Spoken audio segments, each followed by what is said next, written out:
بسم اللہ الرحمن الرحیم۔ سبق نمبر 17 کا بیان ہے کہ حرکات کا بیان۔ حرکات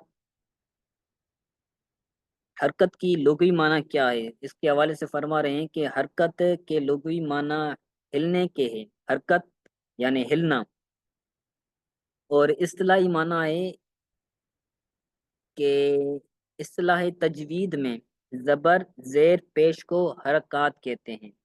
حرکات حرکت کی جمع ہے۔ دو چیزیں بیان کی، ایک لغوی معنی اور دوسری معنی بیان کی اصطلاحی معنی۔ تو لغوی اور اصطلاحی معنی کے اعتبار سے حرکت کی تعریف بیان کی کہ لغت کے اندر حرکت کی معنی ہے ہلنا، اور اصطلاح کے اندر زبر زیر پیش کو حرکت کہتے ہیں، حرکات کہتے ہیں، اور حرکات کس کی جمع ہے؟ حرکت کی جمع ہے۔ تو قاعدہ بیان کر رہے ہیں کہ زبر کو فتحہ جس حرف پر زبر ہو اسے مفتوح کہتے ہیں، آپ نے صرف کے اندر پڑھا ہوگا۔ زیر کو کسرہ جس حرف کے نیچے زیر ہو اسے مکسور کہتے ہیں، اس میں مفعول کا صیغہ ہے مفتوح، مکسور، کسر والا، فتح والا۔ پیش کو دمہ اور جس حرف پر پیش ہو اسے مضموم کہتے ہیں، ٹھیک ہے۔ حرکات کو بغیر کھینچے بغیر جھٹکا دیے معروف یعنی عربی لب و لہجہ کے مطابق پڑھنا چاہیے، اور مجہول ادائیگی سے بچنا چاہیے۔ سمپل ہے۔ حرکات کی ادائیگی کا طریقہ: فتح یہ حرکت منہ اور آواز کھول کر ادا ہوتی ہے، جیسے تا زبرت، تا زبرت، جو تا کا ساؤنڈ بن رہا ہے وہ منہ کھول کر ادا کریں گے، جیسے تا زبرت۔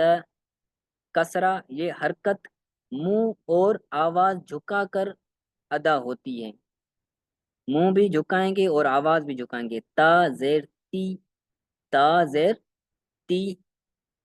دمہ یہ حرکت ہونٹوں کو گول کر کے ناتاں ملا کر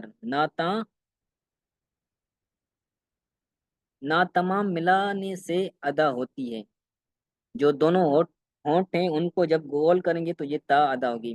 تا پیش تو، تا پیش تو، با پیش پو، یعنی جب یہ ساؤنڈ نکلے گا تا زبرتا، تا زیر تی، تا پیش تو جب یہ ساؤنڈ ادا ہوگا، زبر آنے کے بعد، زیر آنے کے بعد، پیش آنے کے بعد جو اس کا ساؤنڈ بنے گا وہ کس طرح کا ہوگا، وہ یہ یہاں سے یہ بتا رہے ہیں کہ کسرہ آواز کو جھکا کر اور منہ اور آواز کو جھکا کر، اور فتح منہ اور آواز کو کھول کر، اور جو دمہ ہے وہ دونوں ہونٹوں کو گول کرنے سے ادا ہوگی۔ سمپل ہے سبق۔ تو اس سبق کے سوالات کیا ہیں؟ حرکت کی لغوی اور اصطلاحی معنی بیان کریں، حرکات کے نام بیان کریں، حرکات کی ادائیگی کا طریقہ بیان کریں۔ ایک پیج کا سبق ہے، 3 سوالات ہیں۔ حرکت کی لغوی اور اصطلاحی معنی کیا ہے؟ حرکت کی لغوی معنی ہے ہلنا، اور اصطلاحی معنی زبر زیر پیش کو حرکات کہتے ہیں، اور حرکات یہ کس کی جمع ہے؟ حرکت کی جمع ہے۔ حرکات کے نام بیان کیجیے۔ حرکات کسے کہتے ہیں؟ زبر زیر پیش کو کیا کہتے ہیں؟ حرکات کہتے ہیں، یعنی حرکت زبر کو کیا کہتے ہیں؟ فتحہ کہتے ہیں، اور زیر کو کیا کہتے ہیں؟ کسرہ کہتے ہیں، کسرہ، اور دمہ کو کیا کہتے ہیں؟ پیش کو کیا یہ زبر، پیش پیش کو کیا کہتے ہیں؟ پیش کو رفع، پیش کو دمہ کہتے ہیں، اور جس پر فتحہ ہو، جس پر کسرہ ہو، جس پر دمہ ہو اسے کیا کہیں گے؟ متحرک، مفتوح، مکسور اور مدموم۔ شاباش، ویری گڈ، ہاں جی، ٹھیک ہے۔ اور تیسرا سوال ہے حرکات کی ادائیگی کا طریقہ بیان کریں، یعنی زبر کیسے ادا ہوگی، پیش کیسے ادا ہوگا، اور کسرہ کیسے ادا ہوگا۔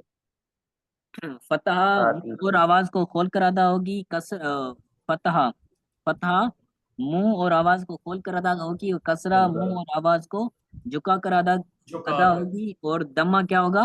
دونوں ہونٹوں کو وہ ملانے سے، گول کر کے ادا ہوگا، جیسے تا پیش کیا بنے گا؟ تا پیش تو۔ تو